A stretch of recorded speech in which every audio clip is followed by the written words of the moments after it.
구약성경 115페이지 정도 됩니다. 출애굽기 22장 1절로 5절.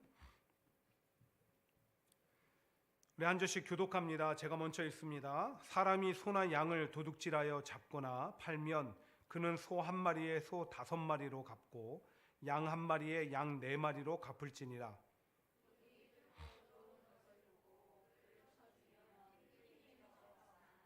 해 도준 후에는 피 흘린 죄가 있으리라. 도둑은 반드시 배상할 것이나 배상할 것이 없으면 그 몸을 팔아 그 도둑질한 것을 배상할 것이요.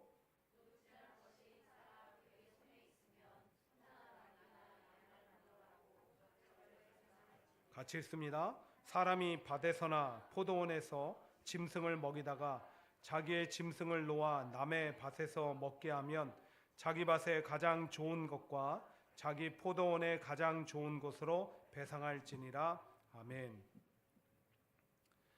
우리가 살아가다 보면 꼭 시간이 더해져야만 이해가 되는 것들이 있습니다.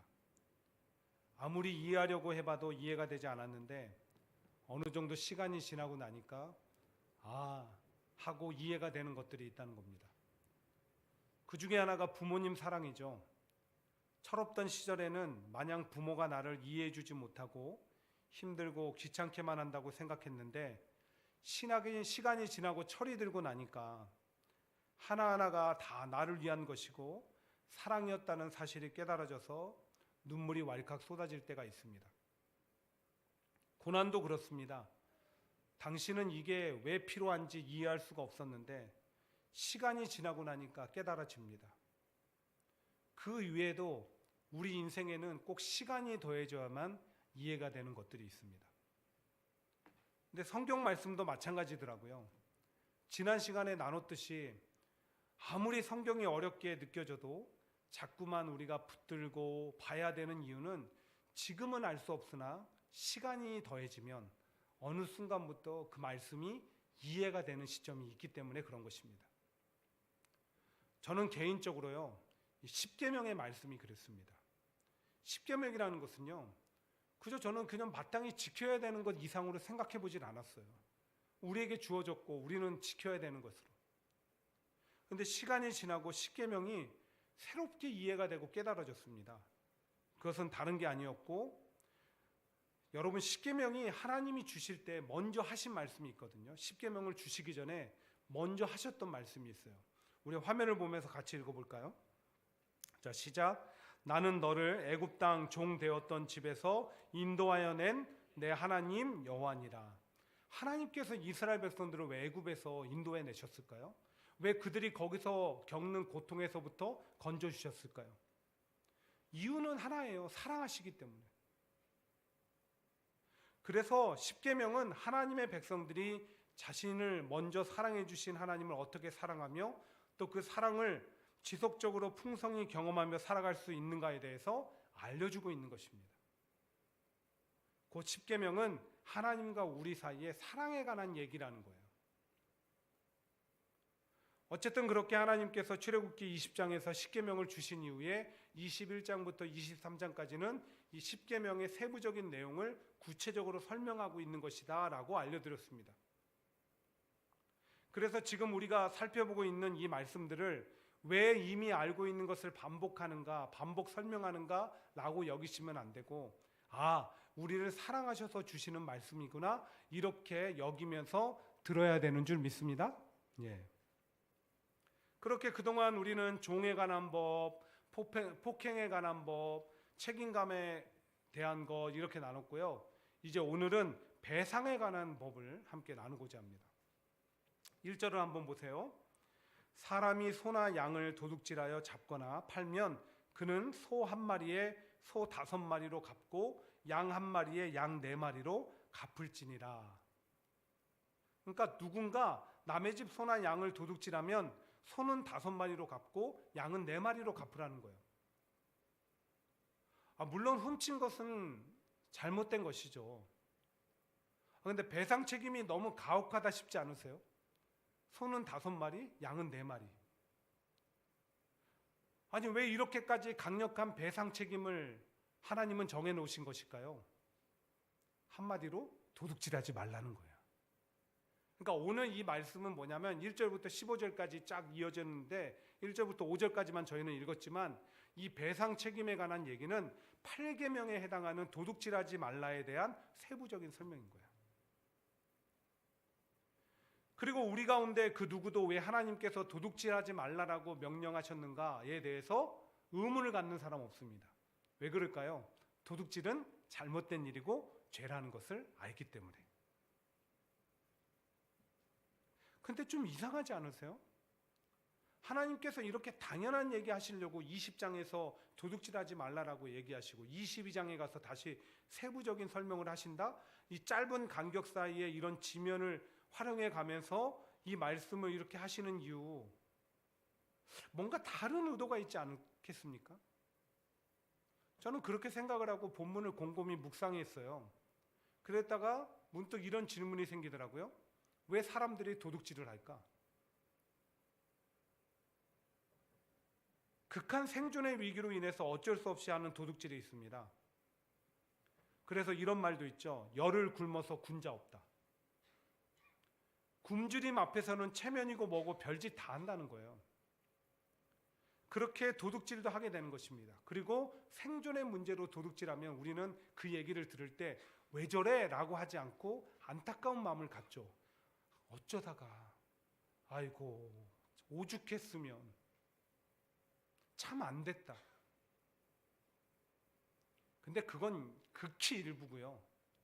대부분의 도둑질을 가만 보면 욕심과 관련이 있습니다. 그것도 지나친 욕심, 탐욕과 관련이 돼 있어요. 그렇게 자기 안에 생겨난 욕심을 제어하지 못하고 부정적인 방법으로 채우는 것이 도둑질이죠.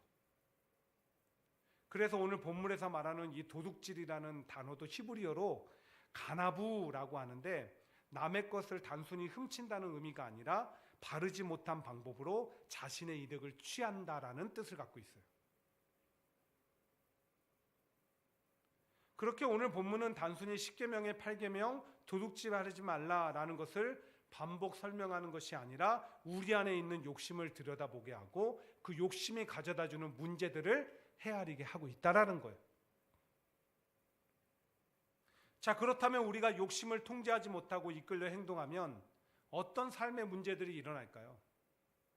제일 첫 번째 문제는 분별력을 잃어버리게 되더라고요. 자, 오늘 본문으로 다시 돌아가 보시면 다양한 도둑질에 대한 얘기가 나옵니다. 앞에서 말했던 소나 양을 훔치는 것도 있고요. 남의 집에 들어가서 물건을 훔치는 것도 있고요. 자기 가축을 남의 밭에 풀어서 먹게 하는 것도 있습니다. 그런데 여러분, 이러한 행동이 잘못된 것인지를 몰랐을까요? 알았겠죠. 알면서도 왜 이런 행동을 했을까요? 욕심에 사로잡혀 분별력을 잃어버렸기 때문에. 그래서 우리는 자꾸만 욕심을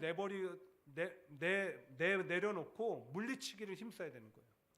안 그러면 어느새 우리는 욕심에 사로잡혀 올바른 판단력을 잃고 온갖 죄를 짓고 어리석은 선택을 하며 살아가게 되기 때문에. 욕심은 그런 위험성이 있는 거예요. 문득 가룟 유다가 생각이 나더라고요. 가룟 유다 하면 역사적으로 예수님을 판 그런 인물로 악평이 나 있지 않습니까? 근데 왜 예수님을 팔았을까요? 가룟 유다가 예수님을 팔고 받은 게 뭐예요? 은 30. 돈 욕심이 있었던 거예요. 그런데 한번 생각해 보세요. 예수님이 고작 은 30 정도 가치밖에 되지 않는 분이십니까? 아니죠. 그런데 왜 가룟 유다는 그런 어리석은 판단을 하게 됐을까요? 돈 욕심에 사로잡히다 보니까 판단력을 잃어버린 거예요. 분별력을 잃어버린 거예요. 비슷한 예가 있죠. 바로 부자 청년에 관한 얘기인데, 부자 청년은 영생에 대한 궁금증이 있었습니다. 그래서 예수님께 와서 물었어요. 어떻게 하면 영생을 얻습니까? 예수님이 방법을 알려주셨어요. 그 방법은 다른 게 아니라 내가 가진 것들을 내려놓아라. 그런데 그는 예수님이 영생을 얻는 방법을 알려주셨음에도 불구하고 그냥 돌아갔어요. 왜 그랬을까요? 성경에는 이렇게 돌아간 이유를 기록하고 있습니다. 그 사람은 재물이 많은 거로 이 말씀으로 인하여 슬픈 기색을 띠고 근심하며 가니라. 돈 욕심 때문에 더 가치 있는 것을 얻을 기회를 놓치게 된 거예요. 그러고 보면 물질욕에 사로잡힌 사람들을 보면 정말 이 소중한 게 뭔지 모르고 돈만 쫓아가고 돈도 가치 있게 쓰지 못합니다. 욕심이 올바른 것을 판단할 수 있는 능력을 잃어버리게 해서 그렇다는 거예요. 그런가 하면 행동 뒤에 숨은 심리학이라는 책이 있는데 거기 보면 이런 목차가 있어요. 어떤 목차의 제목이냐면 모든 사람은 어리석다. 모든 사람이 왜 어리석을까요? 이 저자가 주장하는 바에 의하면은 사람들은 일단은 정보나 지식이 부족해서 어리석다는 거예요. 그런데 또 어리석은 이유가 있대요. 욕심이나 이기심처럼 부정적인 감정에 휩싸여서 어리석게 행동한다는 거예요. 그러고 보니까 우리 주변에 보면 왜 저렇게 생각하지? 왜 저런 선택과 행동을 하지? 말하게 되는 사람들이 있죠. 왜 그럴까요? 그 사람이 욕심에 사로잡혀서 판단력을 잃어버렸기 때문에 그런 거예요. 근데 여러분 어쩌면 우리가 주변에서 그런 얘기 듣고 있는 사람일지도 몰라요. 왜 저렇게 생각하지? 왜 저렇게 행동하지? 그래서 여러분 꼭 기억하십시오. 물질, 명예욕, 성공욕, 식욕 등 우리가 갖가지 욕심에 사로잡히게 되면 올바른 판단력을 잃게 된다는 것을 말입니다. 이는 반드시 삶에 부정적 영향을 미치게 되어 있습니다. 잘못된 판단은 잘못된 선택을 하고 선택에 따라서 인생이 달라지기 때문에. 그러므로 늘 올바른 판단을 통한 현명한 삶을 위해 욕심을 내어버리고 품지 않는 모두가 되시기를 간절히 바랍니다. 두 번째로 욕심은요, 타인의 삶에 피해를 끼치더라고요. 내가 욕심에 사로잡히면 타인의 삶에 피해를 끼치는 거예요. 이 고대 사회에서 가축은요, 삶과 밀접한 관련이 있었습니다. 이스라엘 백성들도 마찬가지였어요. 그 중에서 소나 양은 소중한 식량 자원이었고 이동 수단이 되기도 하고 또 가죽을 얻어서 옷이나 천막을 만들기도 했고 말 그대로 하나도 버릴 게 없는 거예요. 근데 본문 1절에 보면 소나 양을 도둑질하는 경우가 있었다라는 거예요. 당연히 자기 집도 소나 양이 있었겠죠. 집마다 없어서는 안 되는 것들이니까요. 그런데 더 풍요롭고 풍족한 삶을 위해서 내 것은 손해보고 싶지 않은 마음에 남의 것을 도둑질한 거예요. 남의 소나 양을 도둑질한 거예요. 여러분, 그런데 그 도둑질로 인해서 소나 양을 잃어버린 집은 어떻게 되는 거예요? 그러면 당장 살아갈 삶의 위기를 겪게 되는 것이죠. 그래서 하나님께서는 도둑질하지 말라 엄히 경고하시면서 그 중요성에 따라서 소는 5마리로 양은 4마리로 갚게 하는 거예요. 왜냐하면 소가 더 유용하게 쓰임 받았기 때문에. 그래서 소는 5마리인 거예요. 그런데 그런 일이 저 오래전 이스라엘 백성들 사이에서만 있었습니까? 오늘날에도 있어요. 그러니까 도둑질해서 남에게 피해를 주는, 남의 삶에 피해를 끼치는 그런 경우만 얘기하는 게 아닙니다. 욕심 때문에 타인의 삶에 피해를 주는 경우들이 우리 삶에 왕왕 일어나고 있다는 거예요. 링컨이 대통령이 되기 전에요, 있었던 일인데 아들이 둘이 있었어요. 어린 아들이. 근데 이 어린 아들 둘이 대판 싸운 거예요. 얼마나 크게 싸웠던지 이웃집까지 다 들린 거예요. 이웃집에서 놀라서 와가지고 이 링컨의 집을 두드린 거예요. 딱 두드리니까 문을 열고 링컨이 나왔죠. 묻습니다. 괜찮으세요? 집에 무슨 일이 있으세요? 너무 큰 소리가 들려 걱정스러워서 왔습니다 라고 물었어요. 그러니까 링컨이 대답하기를 그냥 껄껄 웃으면서 걱정하실 필요가 없습니다. 그저 인류의 보편적인 문제가 일어났을 뿐입니다 라고 대답한 거예요. 이웃집 사람은 도대체 이게 무슨 말인가 싶어서 다시 묻습니다. 도대체 무슨 일입니까? 그러자 링컨이 싸움의 이유를 설명했습니다. 실은 제가 두 아들에게 과자 셋을 줬는데 서로 두 개를 먹겠다고 싸운 것입니다. 라고 얘기했다는 거예요. 그런데 링컨은 이것을 뭐라고 표현했습니까? 인류의 보편적인 문제다. 누구라도 욕심이 있고 그 욕심을 채우는 데 있어서 타인이 손해를 보는 것은 아랑곳하지 않는다는 거예요. 아니요, 오히려 타인이 손해보는 것은 당연하다는 듯 그런 냉정하고 이기적인 태도를 보일 때도 많습니다. 그런데 여러분들은 그렇지 않으세요? 뭐든 내가 더 가지려고 하고, 그래서 남의 것을 빼앗기도 하고, 내 욕심을 채우려고 남에게 은근 양보나 손해를 강요하고, 나 편하자고 남에게 다 떠맡기고 등등. 이 모든 게 내 욕심에 의해 타인의 삶에 피해를 주는 것 아니겠습니까? 그 외에도 얼마나 많은 경우 욕심에 의해 타인의 삶에 우리는 피해를 끼치며 살고 있는지 모릅니다. 하지만 우리가 기억할 것이 있어요. 무엇을 기억해야 될까요? 하나님께서 다윗이 밧세바를 범하고 그의 남편 우리엘까지 죽였을 때, 그래서 완전 범죄라고 생각하고 있었을 다윗에게 나단 선지자를 보내시죠. 그리고 그를 질책하실 때 한 가지 비유를 사용하십니다. 어느 마을에 두 사람이 있었는데 한 명은 부자고 한 사람은 가난한 사람이에요. 근데 이 부잣집에 손님이 왔는데 이 부자는 자기 집에 있는 수많은 그런 가축 중에 하나를 잡는 것이 아니라 굳이 그 마을에 가난한 자의 새끼 양을 잡아서 줬다는 거예요. 자기 손님한테. 근데 이 못된 사람이 누구예요? 다윗이라는 거죠.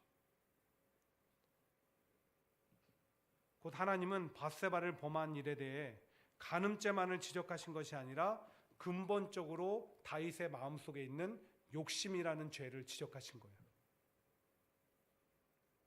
그 욕심이 타인의 삶과 가정에 막대한 피해를 가져다 줬다고. 우리가 기억할 것은 다른 게 아닙니다. 내 이웃을 내 몸과 같이 사랑하라 하신 하나님은 자기 욕심에 의해 타인의 삶에 피해를 끼치고 그래서 그들을 힘들게 하고 눈물 나게 하는 모든 행위를 실해하시고 죄로 여기신다는 거예요. 죄예요, 죄. 그래서 우리는 도둑질하지 말라라는 계명을 볼 때마다 혹 내가 오늘도 욕심에 사로잡혀 타인의 삶에 피해를 주고 있는 것은 아는지 돌아보면서 할 수 있는 대로 늘 먼저 베풀고 사랑하고 섬기는 삶을 살아야 될 줄 믿습니다. 마지막 세 번째로, 욕심은 결국 더 큰 손해를 불러오게 되어 있습니다. 여러분 잘 아시겠지만 우리나라 전래동화 가운데 소금 나오는 맷돌이라는 얘기 있습니다. 기억하시죠?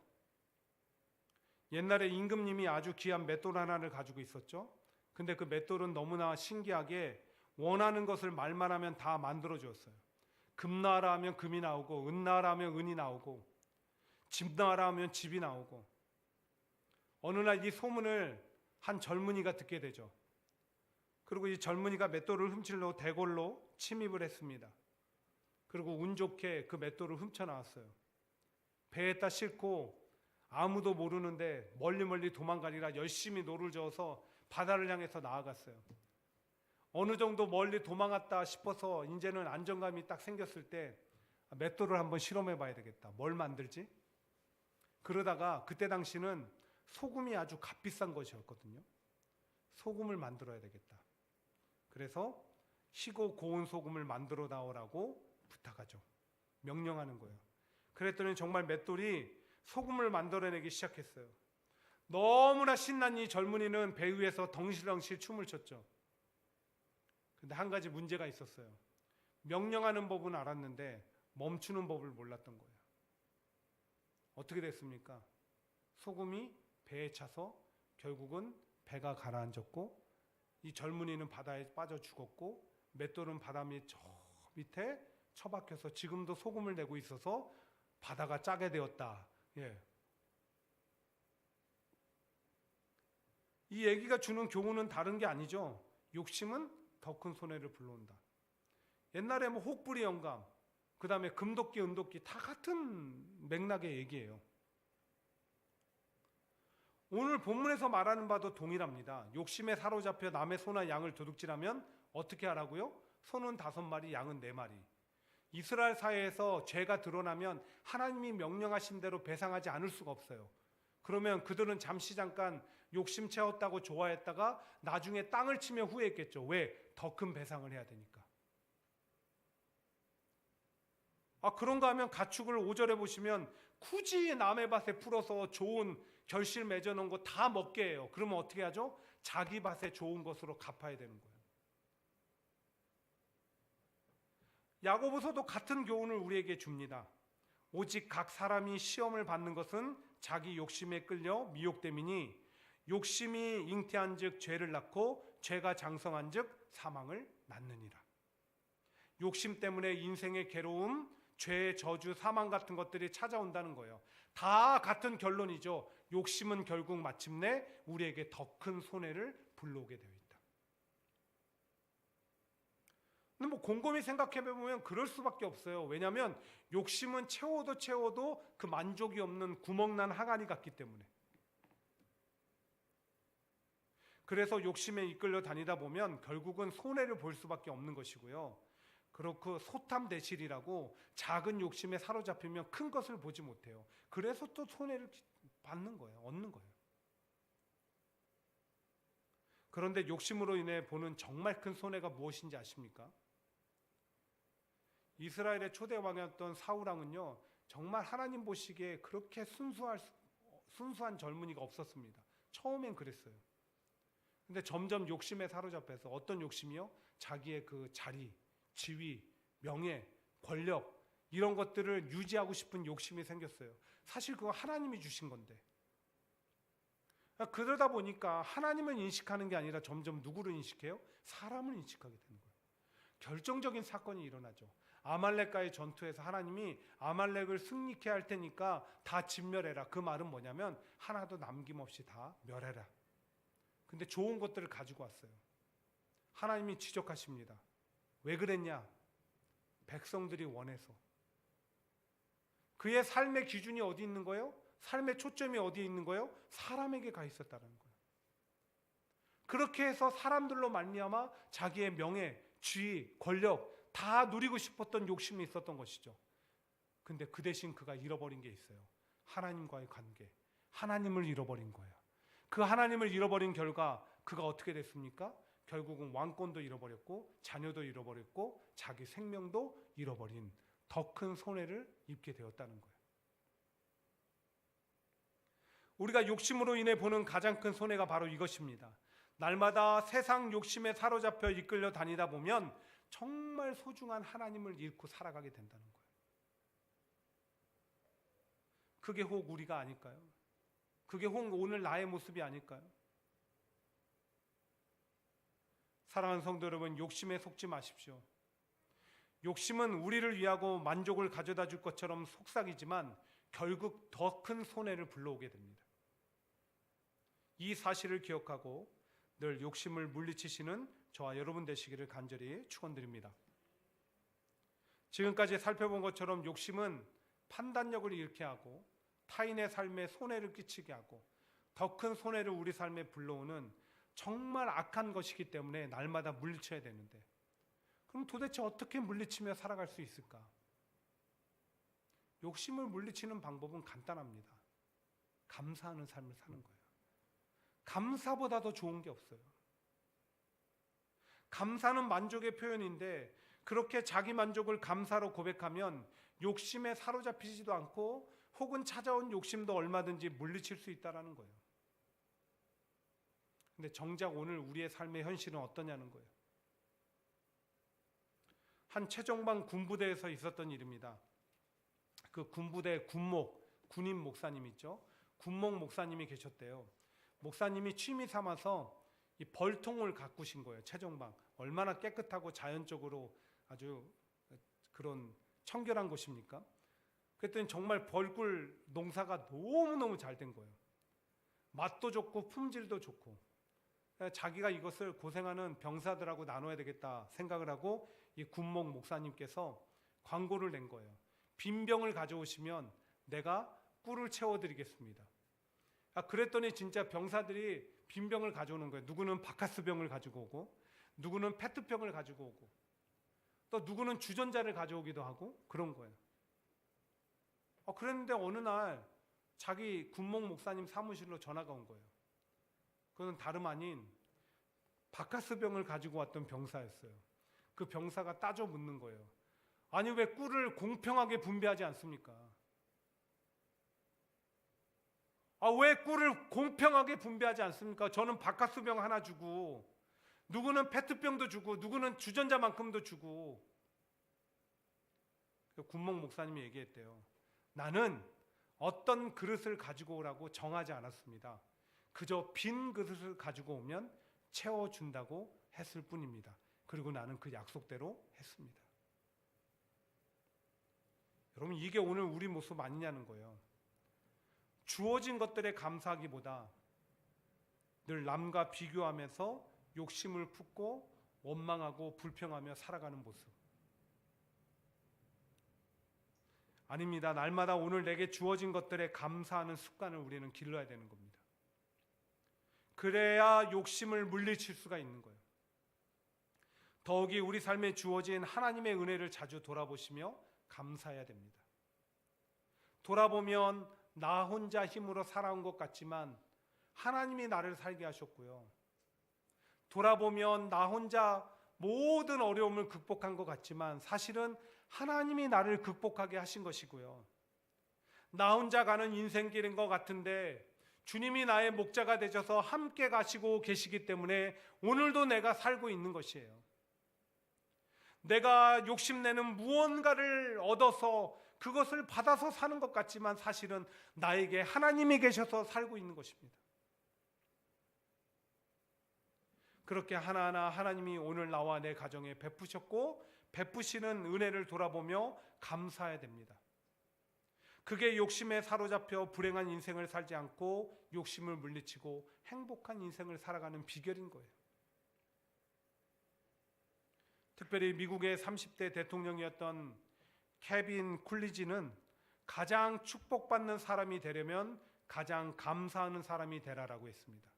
가장 축복받는 사람이 되려면 가장 감사하는 사람이 되라. 이게 얼마나 성경적인 얘기인지 몰라요. 왜냐하면 데살로니가전서 5장 18절은 이렇게 말씀하고 있거든요. 범사에 감사하라. 이것이 그리스도 예수 안에서 너희를 향하신 하나님의 뜻이니라.